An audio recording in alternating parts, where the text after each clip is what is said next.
уважаемые наши дорогие гости, уважаемые участники спартакиады, судьи, тренеры, уважаемые жители Верхневилюйска.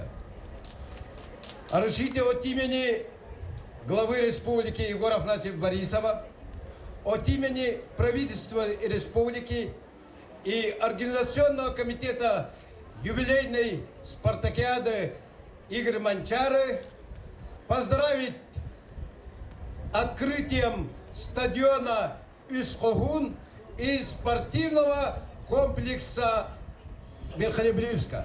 Уважаемые жители Верхневилюйска, дорогие наши гости, разрешите мне, во-первых, от имени Министерства спорта, от имени спортивной общественности поздравить сегодняшним знаменательным днем с открытием 2 спортивных объектов. Главой республики Егором Афанасьевичем Борисовым и правительством Республики Саха-Якутия проводится огромная работа по развитию физической культуры и спорта, в особенности развитию национальных видов спорта. И сегодня мы уже будем проводить 20-ю юбилейную спартакиаду по национальным видам спорта. В этот прекрасный день я хотел бы, во-первых, сказать слова благодарности прежде всего Министерству спорта Российской Федерации в лице Павла Анатольевича Колобкова за ту возможность, что дает нам строить в республике такие прекрасные объекты. И вот этот объект по счету уже 24-й объект, который был построен с 2005 года по федеральной целевой программе.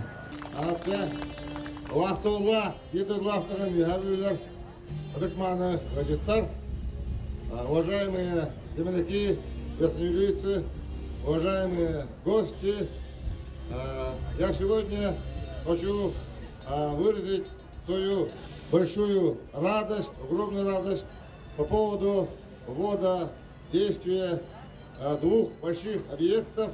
Это стадиона Ускогун и многофункционального спортивного зала. И сейчас будем открывать памятник нашим 3 великим борцам Марджано, Бучугурас и Бучердан. Этот день мы ждали долго к нему шли, и вот наконец-то этот день настал. Вот эти наши вожделенные, наши большие объекты вступают в строй. С этой большой победой всех хочу поздравить! Ура, товарищи!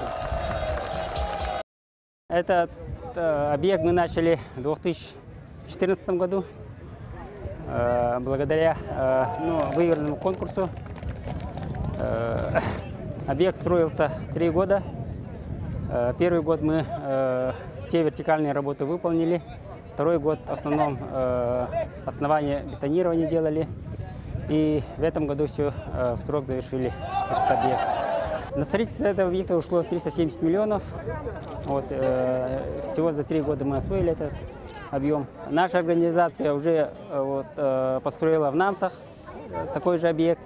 И я думаю, спустя уже 3-4 года Намский УЛУС показал спортивное положение уже очень хорошие результаты. Я думаю, Верхневилюйский УЛУС тоже самое будет. Результат покажет через 2-3 года. Все сделано для спортсменов, да. Этот стадион отвечает всем требованиям. Мои родители, как все жители Верхневилюйского района, принимали участие на стройках объектов в Верхневилюйске. Вот. И я очень рада. Я приехала сюда, я вообще не узнала свой родной район, потому что я начала тренироваться на это. Тут парк был, и мы тут начали тренироваться. И я очень рада. Это вообще как будто я не в Верхневилюйске, а в каком-то другом городе. И манеж тоже очень красивый. Я тренировки начинала в коридоре школы Барахова. Там очень узкий коридор, и если вот с такой маленькой школы вышли очень много спортсменов, я считаю, вот с этого манежа еще больше выйдут. Я участвую на 2 дистанции. Это 7 числа на 5 километров и 8 числа на 3 километра. Подготовка была сильная, мы готовы бороться и выигрывать.